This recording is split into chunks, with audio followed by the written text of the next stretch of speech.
আমার বাবা এখন ড্রয়িং করছে। এই যে আমি কী করছি, খেজুর খাচ্ছি। ছেলেকে বললাম বাবাই খাবি দুটো, বলছে না, ঠান্ডা ঠান্ডা লাগছে, জ্বর জ্বর এসছে। আমার সোনা আমার জন্য দৌড়ে এসে জ্বরের ওষুধ, আমার কাছে ছিল না, জ্বরের ওষুধ এনে দিয়েছে, মা তাড়াতাড়ি খাও। এই যে হাতের অবস্থা এরকম আছে,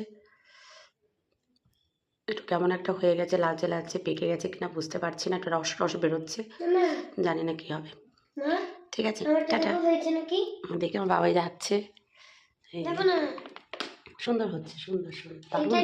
আঁকা কম্পিটিশান আছে বলে রাত্রেবেলা আঁকিয়েছি, তো আমার টুনটুনি ওখানে বসে আছে, আঁকার জন্য প্রস্তুতি নিচ্ছে আর কি। তো আমি এই ফাঁকে জামাকাপড়গুলো দেখে নিচ্ছি, যদি ভালো লাগে তাহলে নেব। আর মেয়েদের কি হয়, আয়না দেখলে আয়নার সামনে যাবে না, এটা তো কখনো হতে পারে না, তাই আয়নার সামনে একটু ফ্যাশন করছি। আর এই পাশে আমার সোনা আঁকছে, এঁকেই যাচ্ছে এঁকেই যাচ্ছে, কী যে আঁকছে, ঘোড়ার ডিম।